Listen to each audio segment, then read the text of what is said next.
నిర్వర్తించాలి. Welcome back to you. Prem Gandhi గారు, good evening. Prem Gandhi గారు వినిపిస్తుందా? Good evening. Good evening. Almost ఒక 20 లక్షలకు పైగా ఎకరాల భూములకు విముక్తి దొరకబోతోంది.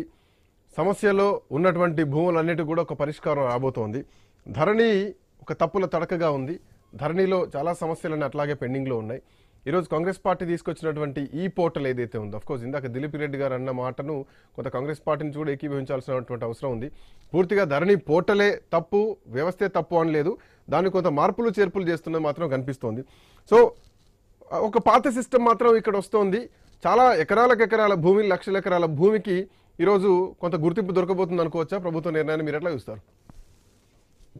ముందుగా ఐ న్యూస్ ప్రేక్షకులు, అలాగే వివిధ పార్టీ నుంచి నాయకులకు, విశ్లేషకులకు అందరికీ నమస్కారం. స్వామి శరణం అయ్యప్ప. మనం ఇక్కడ కొన్ని వాస్తవాలు గమనించాల్సినటువంటి అవసరం ఉంది. ఏదేమైనా కానీ సరే, ప్రభుత్వంలో ఉన్నటువంటి ప్రభుత్వాన్ని గౌరవించాల్సిన అవసరం ప్రతిపక్షానికి కానీ లేదా భారతీయ జనతా పార్టీకి కానీ అందరికైనా అవసరం ఉన్నటువంటి దాఖలాలు ఉన్నాయి. మేము గౌరవిస్తున్నాం, కానీ జరుగుతున్నటువంటి లోపాలు ఎంతవరకు సవరించగలిగారు అనేది పూర్తిగా ఆది చూడాల్సినటువంటి అవసరం ఉంది. మొన్నటికి మొన్న విగ్రహ రాజకీయం, ఒక విగ్రహాన్ని తీసి ఇంకొక విగ్రహం ఏదో పెట్టినాం అంటున్నాము. ఇవాళ ఈ పోర్టల్ తీసి ఆ పోర్టల్ పెట్టినట్టున్నారు. నేను ఏమంటున్నా, భూమాత చేస్తారా, ఏది చేస్తారా అనేది పక్కన పెడదాము. అసలు ఇప్పటి వరకు ఉన్నటువంటి అనేక సమస్యలు ఇవాళ మీరు కోర్టు తగాదాలు చూసుకుంటే సివిల్ మ్యాటర్సే ఎక్కువ ఉంటాయి. మీరు ఎక్కడన్నా కోర్టు టచ్ చేయండి, భూమికి సంబంధించిన సివిల్ మ్యాటర్సే ఎక్కువ ఉంటాయి. అంటే ఇవన్నిటి గల కారణం ఏంటంటే, గతంలో చేసినటువంటి ధరణిలో జరిగినటువంటి మార్పుల వల్ల అసలు ఎట్లా ఉంటే, కాసాపానీలో ఒక పేరు ఉంటది, మళ్ళా పాస్బుక్ లో ఒక పేరు ఉంటది, రికార్డ్స్ లో ఇంకో పేరు ఉంటుంది. అరే ఒకరికోదానికి సంబంధం లేదు. ఎవరైతే ఆడ ప్రస్తుతం ఆడ వ్యవసాయం చేస్తున్నటువంటి కబ్జాదారు కాలం కూడా పూర్తి ఎత్తవేసారు. అలాగే విఆర్ఈ వ్యవస్థ పూర్తిగా పోయే వరకు గ్రామాల్లో ఉండేటువంటి పట్టు మొత్తం కూడా ప్రభుత్వం కోల్పోయింది. ఎందుకంటే ప్రభుత్వంలో గ్రామ వ్యవస్థలో గ్రామాధికారి ఎంత ఇంపార్టెంట్ అనేది మనం అందరికి కూడా తెలుసు. ఆ గ్రామంలో ఎక్కడ ఏ రకమైనటువంటి ల్యాండ్ ఉంది అవన్నీ రికార్డ్స్ పూర్తిగా చేసేటువంటి బాధ్యత గ్రామాధికారి విఆర్ఓ చేతులు ఉంటుండే. ఆ విఆర్ఓ వ్యవస్థ పక్కన పెట్టే వరకు ఇలా పరిస్థితి పూర్తిగా తారుమారైన పరిస్థితి. దాన్ని అడ్డం పెట్టుకొని గత ప్రభుత్వము అనేక ప్రభుత్వ స్థలాలని కబ్జా చేసింది. ప్రభుత్వ స్థలాలు వాళ్ళ సొంత అవసరాలకు లేదా సొంత వ్యక్తుల పేర్ల మీద మార్చుకుందని చాలా సందర్భాల్లో విన్నాము. అమాయకులైనటువంటి రైతుల భూములని కూడా వాళ్ళ పేర్ల మీద ధరణి అని వచ్చే వరకు, ఎందుకంటే ఒక ఉదాహరణలు కొన్ని చూసినాం మనం, అది ప్రత్యేకమైన పేపర్లలో కూడా వచ్చింది.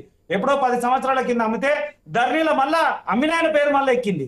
అంటే ఈ విషయం ఎట్లా ఎక్కింది, అసలు ఏదైనా రీజన్ అంటే, ఆ రోజుల్లో ఉన్నటువంటి పరిస్థితులు.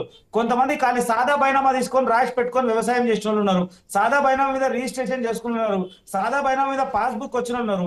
పాస్బుక్ లకు కానీ ఆ ధరణిలో ఉన్న పోర్టల్ కూడా సంబంధం లేనటువంటి విషయం. ధరణి వీళ్ళు ఇలా మాట్లాడుతున్నారు, గొప్ప మాట్లాడుతున్నారు, కానీ ఎప్పుడైతే ధరణి ప్రవేశపెట్టారో ఆ సర్వర్ కూడా బ్లాక్ ఉండే కొన్ని రోజులు, అసలు ఏమాత్రం పని చేయలేదు.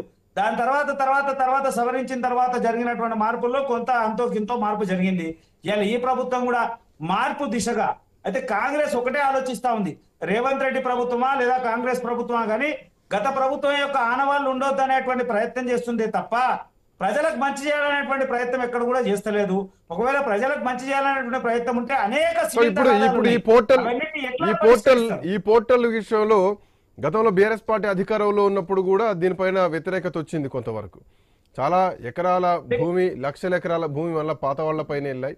కేసీఆర్ తనకు కావాల్సిన వాళ్ళ కోసమే ఈ ధరణి పోర్టల్ తీసుకొచ్చారన్న ఆరోపణలు కూడా వచ్చాయి. బట్ ఈరోజు కాంగ్రెస్ పార్టీ ప్రభుత్వం వచ్చిన తర్వాత ఆ ఆరోపణ చేయకుండా దాన్ని కొన్ని సలహాలు సూచనలతోటి కొన్ని సవరింపులు చేస్తోంది. సో దీన్ని ఎట్లా చూడొచ్చు? అంటే వీళ్ళిద్దరికి లోపాయకార ఒప్పందం ఉండుండొచ్చు, మనం ఎప్పుడు కూడా ఇచ్చేయాల్సినటువంటి అవసరం లేదు. మొదటి నుంచి కూడా మీరు గమనిస్తా ఉండండి. లోపాయకార ఒప్పందం అంటున్నారు మీరు కూడా. ఎన్నికల టైంలో మీ భూమి పేరు అనుకుంటా, మీ భూమి అని తీసుకొచ్చారు, పోర్టల్ వస్తుంది భారతీయ జనతా పార్టీ అధికారంలోకి వస్తాయి అని చెప్పేసి. సో మరి ఎవరి పేర్లు వాళ్ళు పెట్టుకుంటా ఉంటారు, దాని లోపాయకార ఒప్పందం ఎట్లా అంటారు? అయితే విషయం ఒకటే చెప్తా ఉన్నా, నేను దాంట్లో కూడా చెప్తా ఉన్నా, అసలు ఇప్పటి వరకు కూడా చేసినటువంటి విషయాలు, గత సంవత్సరం పాలన జరిగింది, అనేక సందర్భాల్లో రేవంత్ రెడ్డి గారు మాట్లాడిర్రు, వీళ్ళు 1,00,000 కోట్లు తిన్నారు, అందరికి గక్కిస్తున్నారు, ఒక్క రూపాయి గక్కియలేదు. ఇప్పటి వరకు వాళ్ళ మీద ఎలాంటి యాక్షన్ తీసుకున్నాడో దాఖలాలు లేవు. ఖాళీ ఏం చేస్తా ఉన్నారంటే మాటల గారడి తప్ప ఎక్కడ కూడా చేతల్లో కనబడతలేదు. పెద్ద అవినీతి జరిగిందని అనేక సందర్భాల్లో మాట్లాడాడు ఇదే రేవంత్ రెడ్డి. మళ్ళీ ఇప్పుడు ఏం మాట్లాడాడు?